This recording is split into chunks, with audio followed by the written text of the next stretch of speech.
So hello friends, today we will start second part of the Lennard experiment. Okay. So in first part what we discuss. So first we revise in 2 minutes and then start next part. Okay. So first in last lecture we discussed about the figure or diagram of the Lennard experiment. In diagram we consider first the vacuum tube or vacuum glass tube with a window and name its quartz window. Okay, and here are two plates of first name is A or E emitter and second plate's name is C, and both plate connected with a battery. And both the plate connected with the battery, and plate C is connected with the positive terminal of battery and E is connected with the negative terminal of the battery. Okay, negative and positive. And here it is one ammeter to measure the current, and here it is one voltmeter to measure the difference or a potential difference between E and C. Okay, so first we incident the ultraviolet light or any other light on the emitter. हम starting और intensity और frequency के लिए भी देख चुके थे कि सब फर्स्ट हम क्या कर रहे हैं, यहाँ से हम कोई लाइट क्या कर रहे हैं, इंसिडेंट कर रहे हैं, और उसके लिए हमने दो लाइट्स कंसीडर की थी। सपोज हम कंसीडर कर लेते हैं 100 वॉट। तो जैसे हम 100 वोल्ट की अगर कोई लाइट होगी उसको अगर हम क्या करेंगे, एमीटर की प्लेट पे अगर हम इंसिडेंट करें तो वहां से इलेक्ट्रॉन्स को क्या मिलेगी, एनर्जी मिलेगी। इलेक्ट्रॉन्स उसके वजह से क्या होंगे, एमिट करेंगे, इलेक्ट्रॉन्स क्या होंगे, बाहर आएंगे। और कितने आएंगे, अगर 100 वोल्ट के लिए हम अगर एज्यूम करें 100 वोल्ट के लिए अगर तुम एनर्जी दे रहे हो, 100 वोल्ट की अगर तुम लाइट इंसिडेंट कर रहे हो, वहां पे कितने इलेक्ट्रॉन्स एमिट करेंगे, 100 इलेक्ट्रॉन एमिट करेंगे। एक ये पॉइंट याद रखना।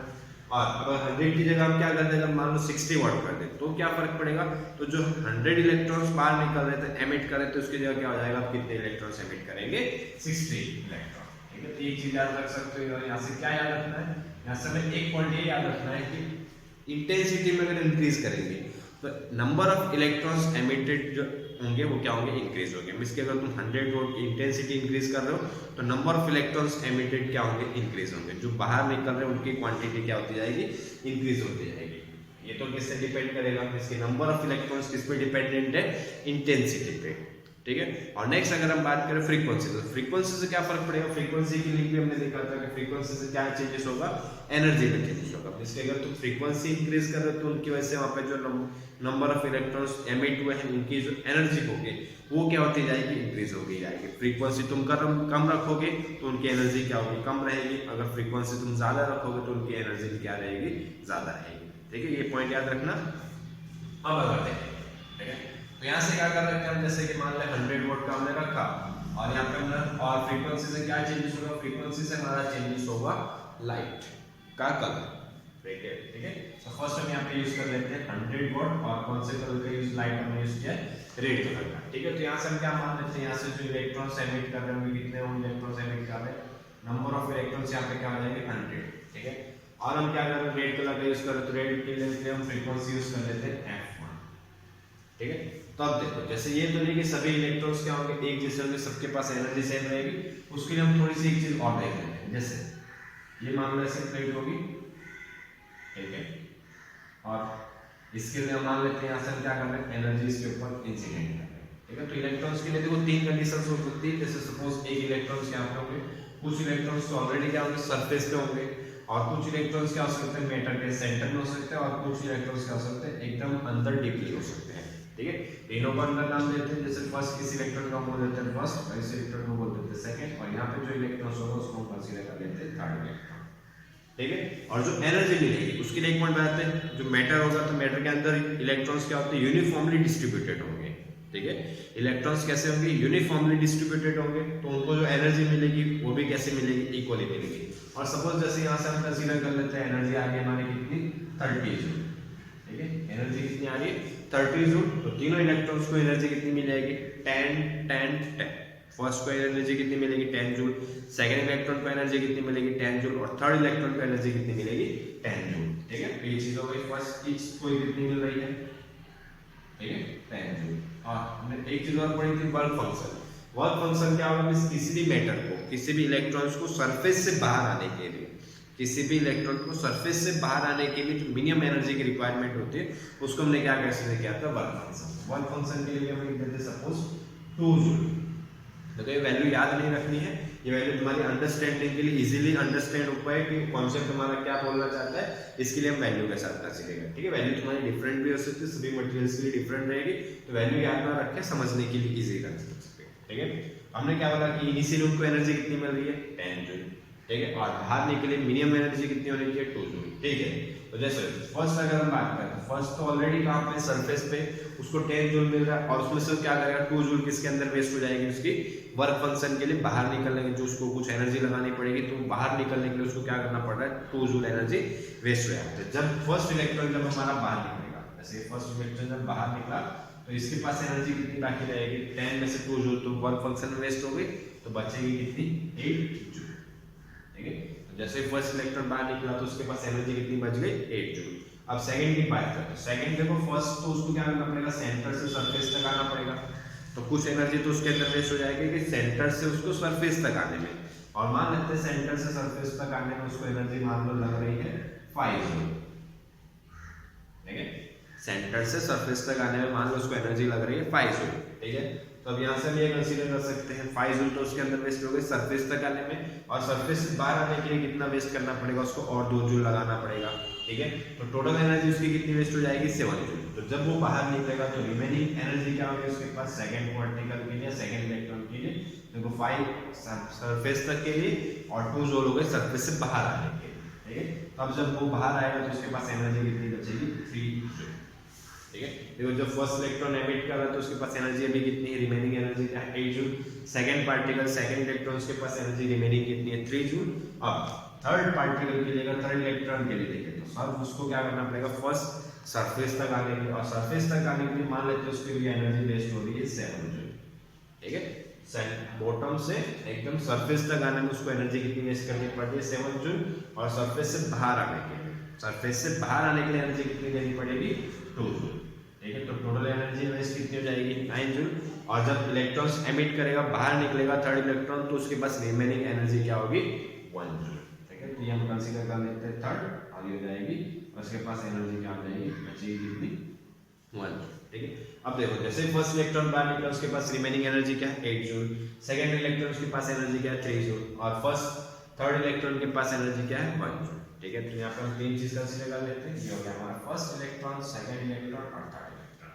अब फर्स्ट इलेक्ट्रॉन के पास अगर 8 जूल है, उसके पास एनर्जी मैक्सिमम है, और एनर्जी है तो क्या वो स्टेबल रह पाएगा, नहीं, वो क्या करेगा, मोशन करेगा। मोशन करेगा मींस कौन सी एनर्जी आ जाएगी उसके पास, काइनेटिक एनर्जी। क्यों, मोशन कर रहा है तो मास है ऑलरेडी उसके पास, मोशन करेगा तो वेलोसिटी भी प्रोड्यूस होगी, और मास और वेलोसिटी मींस कौन सी एनर्जी है उसके पास, काइनेटिक एनर्जी। तो यहाँ पे जो 8 जूल है किसकी वैल्यू जाएगी, काइनेटिक एनर्जी की। ठीक है, तो इसके पास अगर 8 जूल है तो इजीली क्या करेगा, मोशन करते करते कहां तक पहुंच जाएगा, सेकंड प्लेट पे, और सेकंड प्लेट पे पहुंच जाएगा तो उसकी वजह से हमें क्या मिलेगा, करंट मिलेगा, क्योंकि इलेक्ट्रॉन क्या कर रहे हैं, मोशन कर रहे हैं, तो जिसकी वजह से इजीली क्या हो सकता है, करंट प्रोड्यूस होगा, करंट जनरेट होगा, और वो हमें कहां शो करेगा, एमीटर के अंदर। ठीक है, ये पॉइंट क्लियर हुआ। आप देखिए सेकंड पॉइंट के लिए देखो, सेकंड पॉइंट के लिए सेकंड इलेक्ट्रॉन के लिए एनर्जी कितनी रिमेनिंग है, 3 जूल।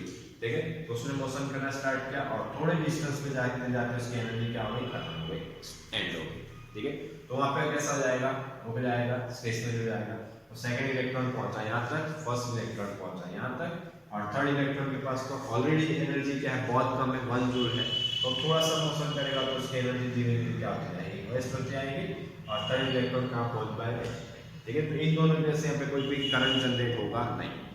इलेक्ट्रॉन कब जनरेट होगा कि यहाँ फर्स्ट प्लेट से, एमिटर प्लेट से कहाँ तक जाना चाहिए, कलेक्टर प्लेट तक जाना चाहिए, और जैसे ही कलेक्टर प्लेट में जाएगा तो वायर के थ्रू क्या करेगा, मोशन करेगा, तो वहाँ पे क्या जनरेट होगा, क्या प्रोड्यूस होगा, करंट प्रोड्यूस होगा। ठीक है, 3 पॉइंट चीज याद रखना। अब अगर देखिए, अब इसके अंदर हम क्या करें, अगर मान लो इन दोनों इलेक्ट्रॉन्स को भी हमें क्या करना है, और मूव करवाना हो, तो उसके लिए मैं एक काम कर सकते हैं, तो यहाँ पे हमने बैटरी कनेक्ट किया है, पहले इनिशियल हमने इसको क्या करा के रखा था, ऑफ करके रखा था। अब इस बैटरी को जैसे हम क्या करेंगे, ऑन करेंगे।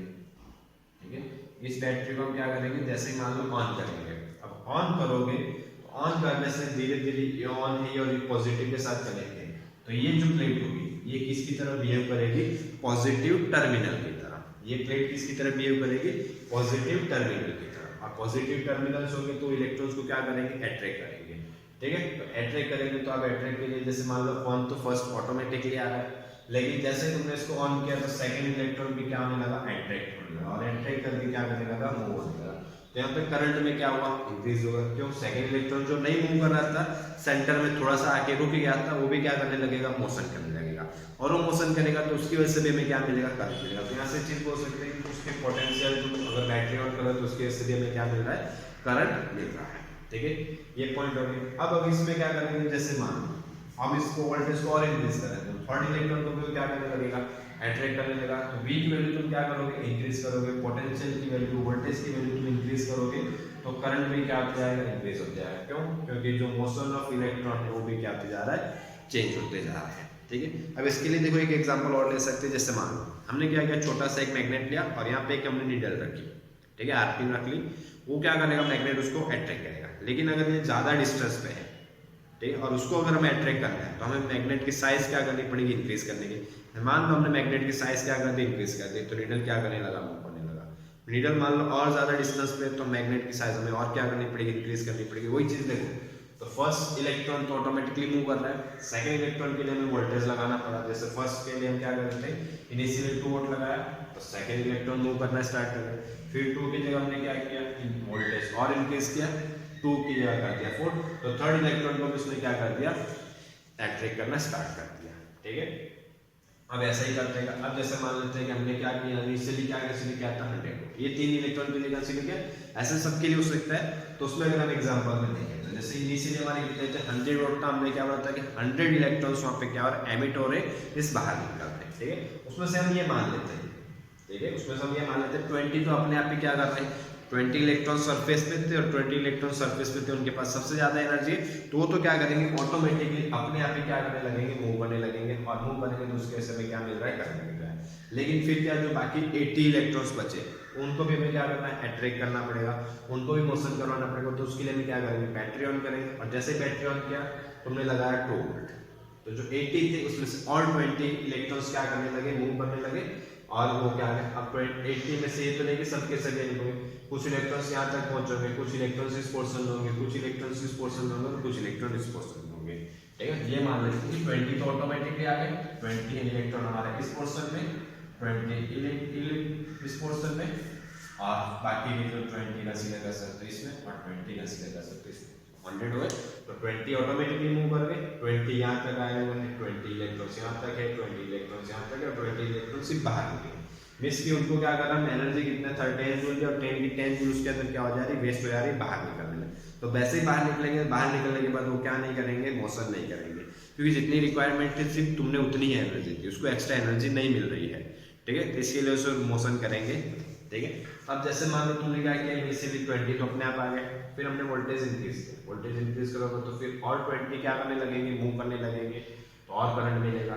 फिर अब इनको करना तो यहाँ पे हमें क्या करना पड़ेगा, वोल्टेज इंक्रीज। जैसे हम मैग्नेट की साइज क्या कर रहे थे, इंक्रीज कर रहे थे ना, और अगर ज्यादा डिस्टेंस पे होगा तो ये इनके कंपेयर में डिस्टेंस इंक्रीज ज्यादा हो गया, डिस्टेंस ज्यादा है तो हमें वोल्टेज क्या करना पड़ेगा, इंक्रीज करना पड़ेगा। और फिर क्या करेंगे, 2 से हमने कर दिया 4, फिर इन इलेक्ट्रॉन को हमें और अट्रैक्ट करना हो तो यहाँ पे वोल्टेज और इंक्रीज करना पड़ेगा, और इसको हम कंसीडर कर लेते हैं, हमने वोल्टेज कर दिया 6 वोल्ट।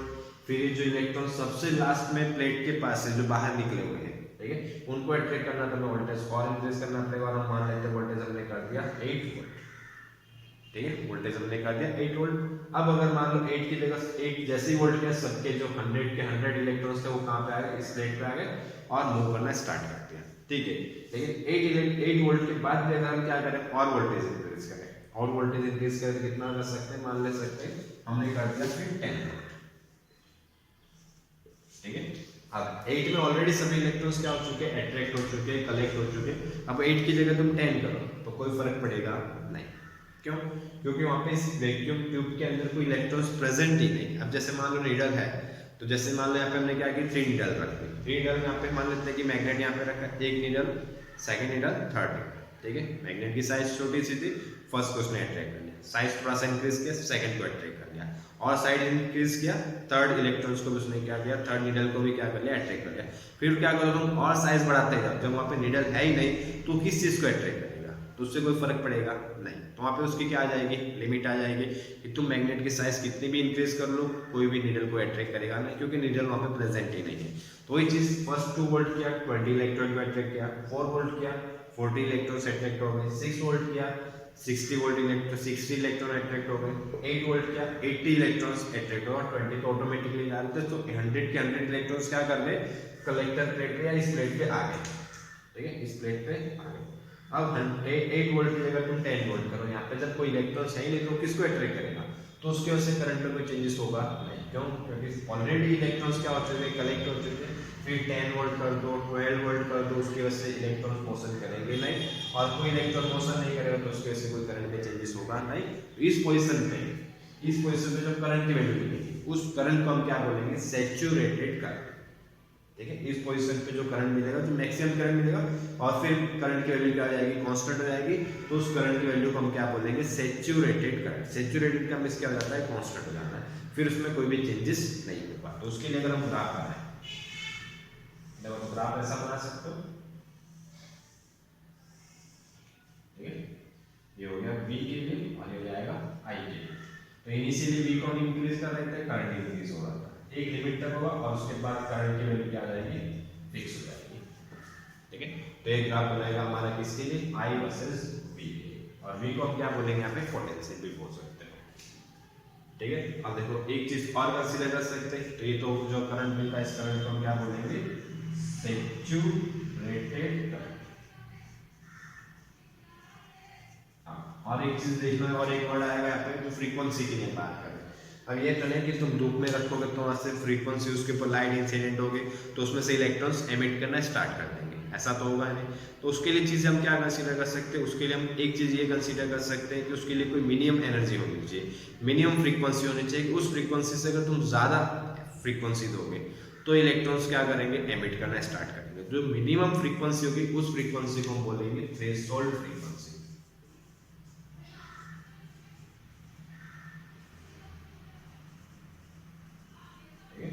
जो मिनिमम एनर्जी होगी, तो minimum energy required to emit the electrons, तो minimum energy required to emit the electrons and this energy known is the threshold frequency, ठीक है। तो ये चीज आएगी, ठीक है। अब इसी में अगर चीज देखो, इसमें अगर मैं और चीज इंप्रूव करना हो तो हम एक चीज और कर सकते हैं। अब हम क्या करें, मान लो इस बैटरी को हम ऑपोजिट करते हैं, ठीक है। अब इसमें थोड़ा सा पहले इतना सा नोट डाउन कर लो, स्क्रीनशॉट ले लो, फिर हम next topic next portion start करते हैं।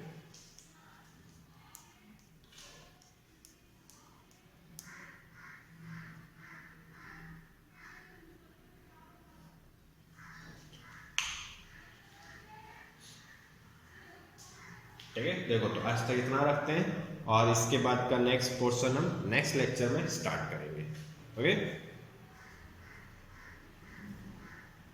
तो आराम से इसका स्क्रीनशॉट ले लें और नोट डाउन करें, और इसके बाद हम नेक्स्ट पोर्शन स्टार्ट करेंगे। और जिन्होंने फर्स्ट वीडियो ने देखा तो देखो लास्ट में आपको लिंक मिल जाएगी, वहाँ से आप फर्स्ट वीडियो भी देख सकते हो, और कोई भी डाउट हो तो आप कमेंट कर सकते हो। ओके, वीडियो देखने के लिए थैंक यू, और पसंद आया तो सब्सक्राइब ज़रूर करना।